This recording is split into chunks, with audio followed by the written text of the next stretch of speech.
The top stories: Kenyan print media The Standard said Sudan and Egypt must stop beating the drums of war over the Nile Dam.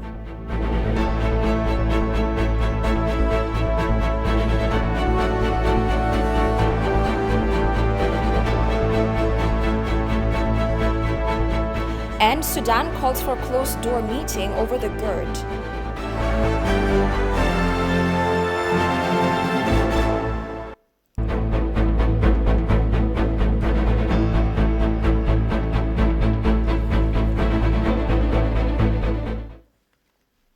Hello and many thanks for joining us. You're watching Addis News Hour. With the news, I'm Tabitha John. Do stay with us.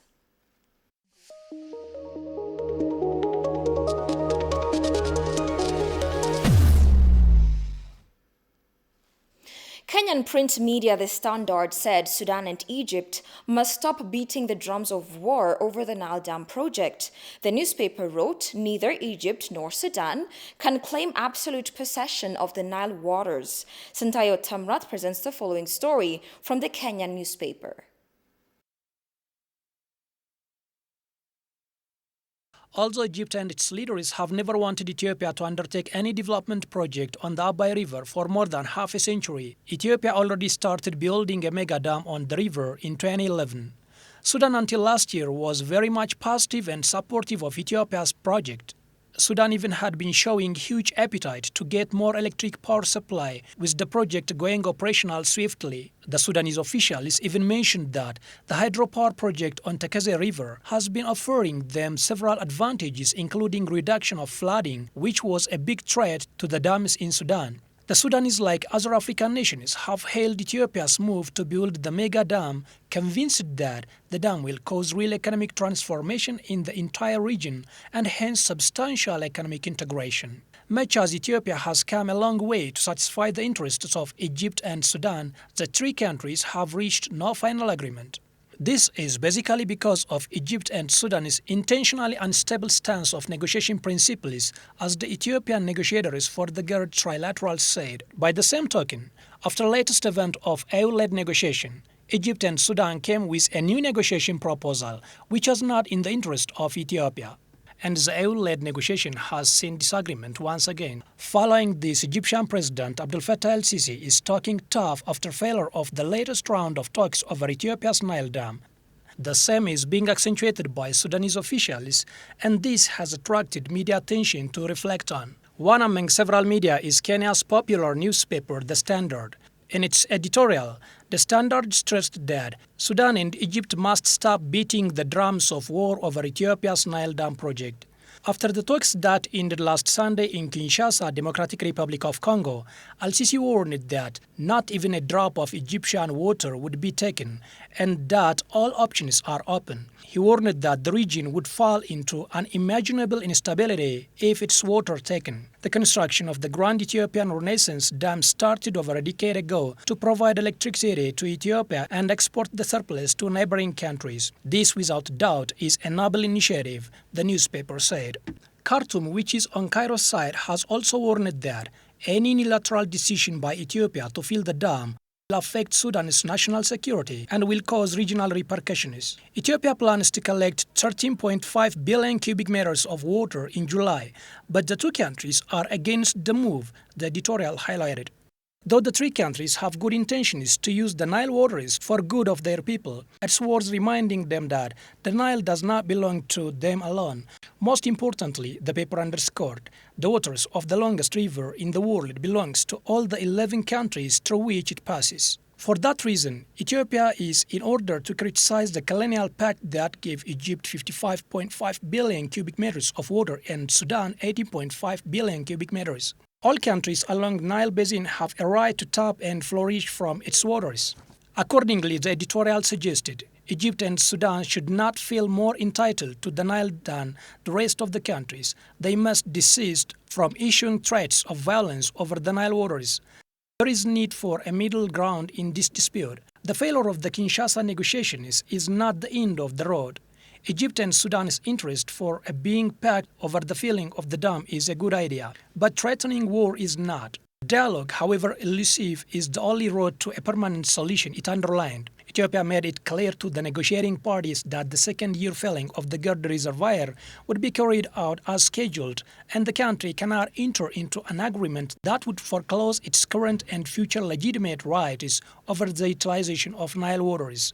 It's remembered that Ethiopia said last week Egypt and Sudan have made unconstructive attempts to block the progress of African Union-led negotiations on Gerd in the latest round of talks in Kinshasa. Due to Egypt and Sudan's negative approach toward these AU-led negotiations, the Kinshasa deliberation was ended up with no progress being made. The two countries have also made attempts to disrupt AU's efforts to discharge its entrusted responsibility of seeking African solutions to African problems. Ethiopian Minister of Water, Irrigation and Energy, Sleshi Bekele, told the media. The minister further stated that Egypt and Sudan deliberately employed a strategy to hamper the progress of the talks, whilst their request to the removal of South Africa from its observer status is not suited to AU's status as a continental body. In Kinshasa, both Egypt and Sudan were mainly concerned to alter the negotiations procedure, and they were mesmerized by how to conduct the talks rather than engaged in constructive dialogue. Consensus was reached to South Africa, United States and European Union to maintain their observer status, whilst their positive contribution in the Gerd talks would be enhanced. It is planned to finalize the tripartite negotiation within 8 weeks, and the next meeting would be held under the direction of the President of Democratic Republic of Congo, the minister remarked.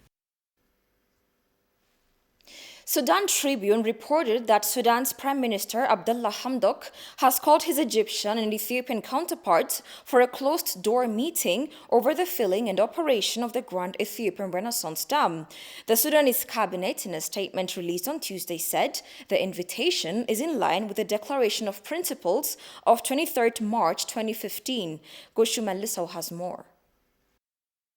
Sudan's Prime Minister Abdullah Hamdok has invited his Egyptian and Ethiopian counterparts for a closed-door meeting over the filling and operation of the Grand Ethiopian Renaissance Dam. According to Sudan Tribune, in a meeting held from 3 to 6 April in the capital of the Democratic Republic of Congo, Kinshasa, the three countries failed to reach a deal over a four-way mediation to broker a final settlement on the Grand Ethiopian Renaissance Dam filling and operation. The Sudanese cabinet, in a statement released on Tuesday, said the invitation is in line with the Declaration of Principles of 23 March 2015, which provides to hold talks at the level of heads of states or prime ministers if their delegations fail to settle a dispute. Since the parties have failed to reach an agreement through direct talks or African Union brokered negotiations, Sudan calls for a closed meeting between the prime ministers of the three countries via video conference, reads the statement extended to Sudan Tribune. The statement further said this meeting should take place within 10 days. The meeting aims to evaluate the stalled negotiations on the Grand Ethiopian Renaissance Dam to discuss possible options to break the deadlock and renew the political commitment of the three countries to reach an agreement in a timely manner in accordance with the Declaration of Principles signed between the three countries, the statement stated.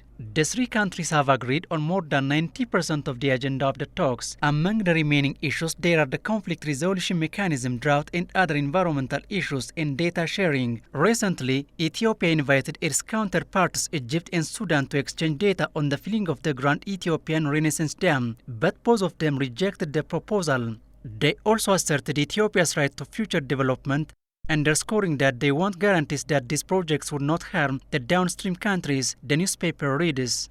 The article further said Hamdok's invitation is seen as the last attempt to reach a legally binding agreement before resorting to the UN Security Council and to avoid further escalations in the region if the parties fail to strike a deal. It is to be recalled that the AU brokered the negotiation in Kinshasa ended in a deadlock due to the downstream countries' reluctance to approve the 9 communique proposed by DRC.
ሲመሽ መዞሩ ድሬ ናፍቀኝ ሲመሽ መዞሩ ባለጋሪ አንተ ባለ ባቡሩ ባለጋሪ ሁሉም ወዳይ ፍቅሩን ቢያወራ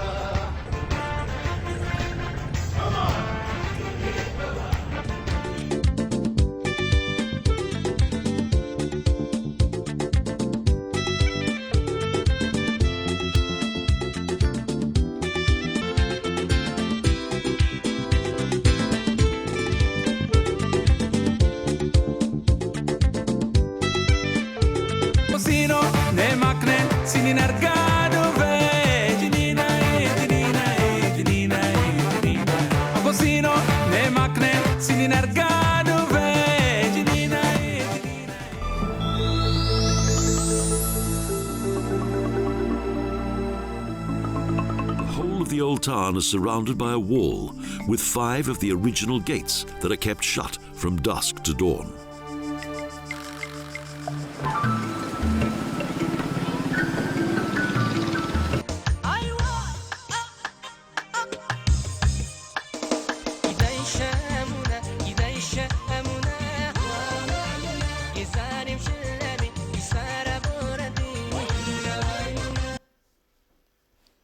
Welcome back. You're watching Addis News Hour. Deputy Prime Minister and Foreign Minister Dammaqaa Mokonnin meet Dr. Matshidiso Rebecca Moweri, Assistant Secretary General and WHO Regional Director for Africa. In their discussion, the Deputy Prime Minister noted the organization's enduring assistance since Ethiopia was developing its first public health policy towards the end of the imperial period in the late 1950s.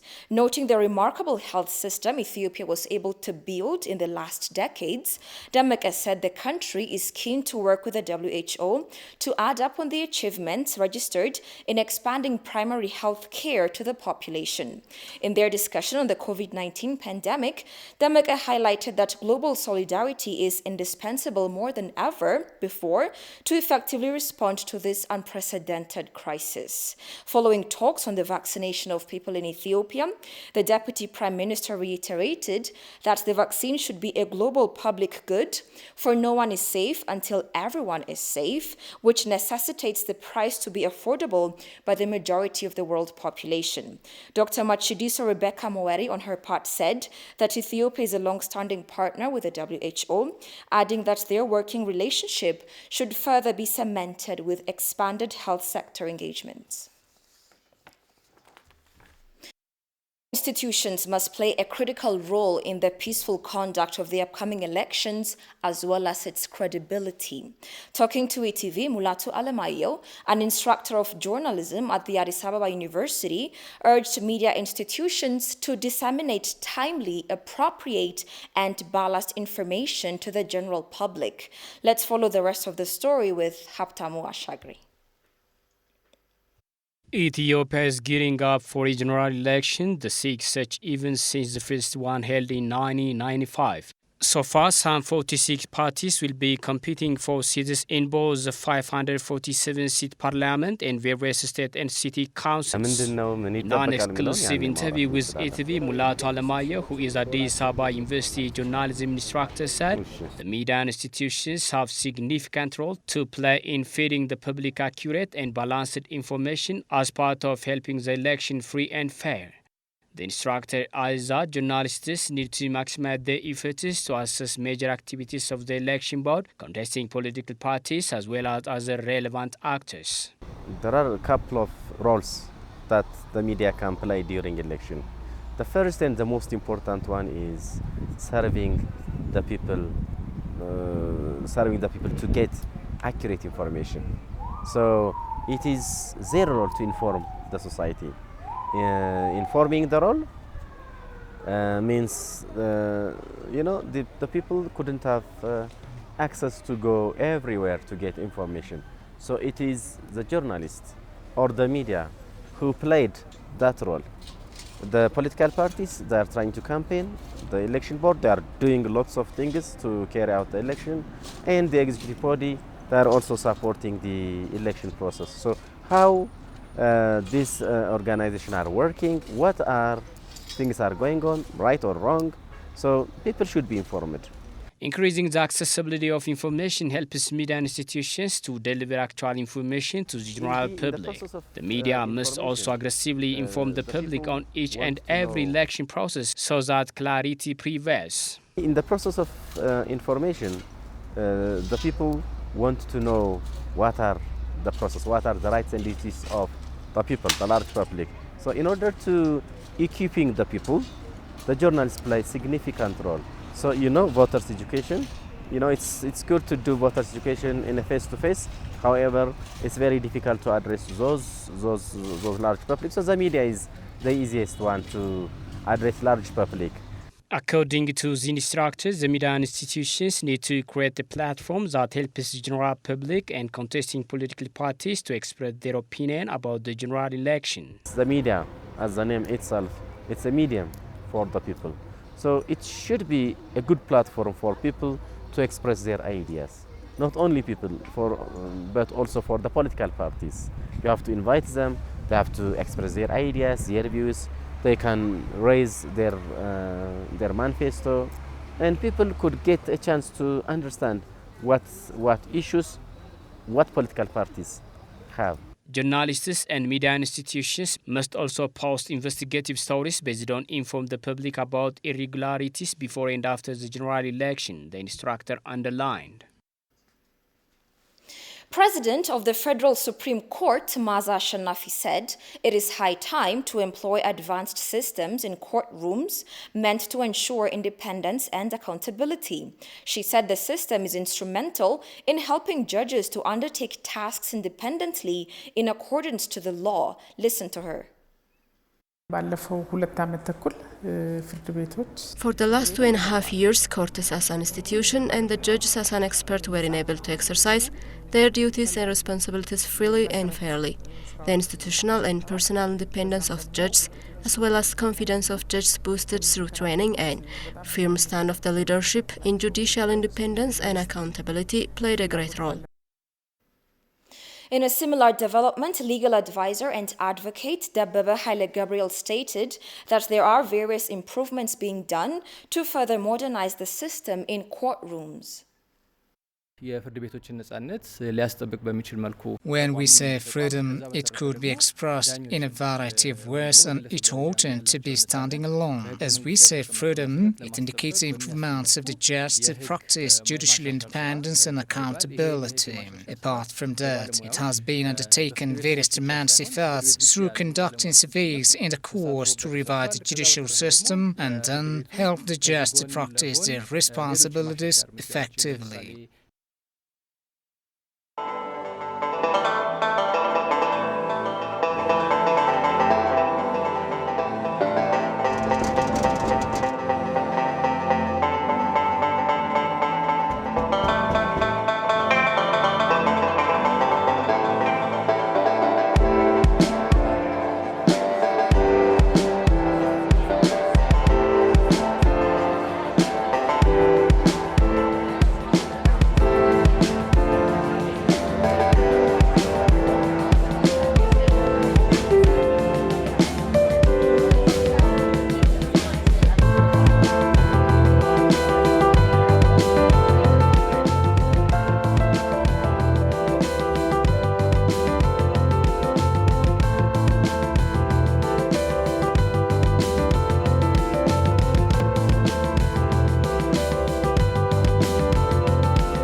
So I will show you around the camp a little bit.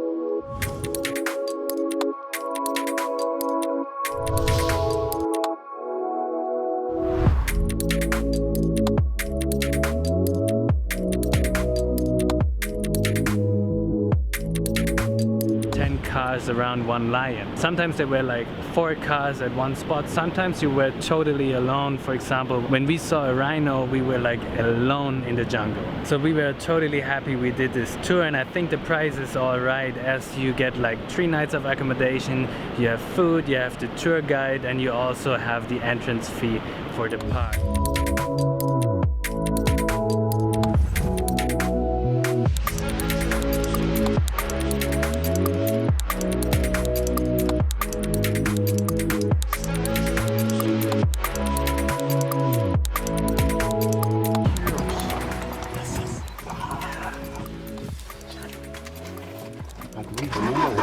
Last time to see a rhino so close. Yeah, they're crossing the road. Crossing.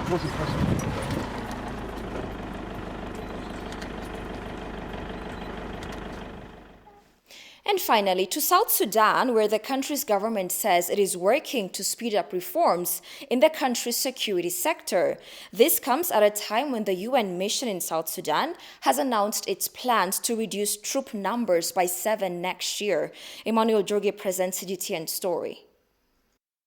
The United Nations mission in South Sudan says relative peace has now returned to the country. It announced a plan to shift its focus from protecting civilians who are fleeing the 6 years of violence to peace-building efforts. The UN has now handed over displaced people's camps to South Sudan's government. As I said when I came to South Sudan, our success will be measured by the downsizing of our presence. That has started. Over the coming year, there will be a reduction of our military and police peacekeepers by around about 7%. There are currently 17,000 UN troops and 2,000 police officers in South Sudan.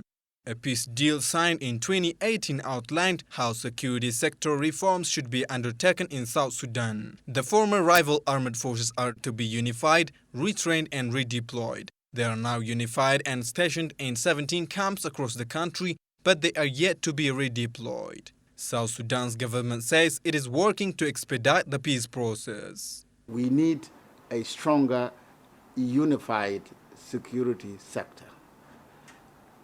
According to the letter of the agreement, this time around, for us to fix the security sector of South Sudan, we need to have a professional, national security sector, a non-partisan one that is representative of the diverse faces of South Sudan, regional diversity, ethnic diversity, in that force. South Sudan's government says the planned reduction of the number of UN peacekeepers shows that lasting peace is about to return to the country. However, many here remain unsure of that, arguing that implementation of the peace deal has been slower than earlier expected. You're watching Addis News Hour, a quick reminder of the stories making headlines. Kenyan print media, The Standard, said Sudan and Egypt must stop beating the drums of war over the Nile Dam.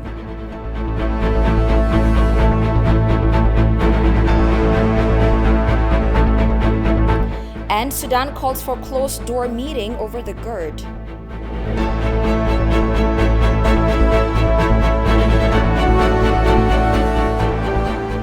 And that's all we had for now. I'm Tabitha Jalmain. Thanks for watching. Goodbye.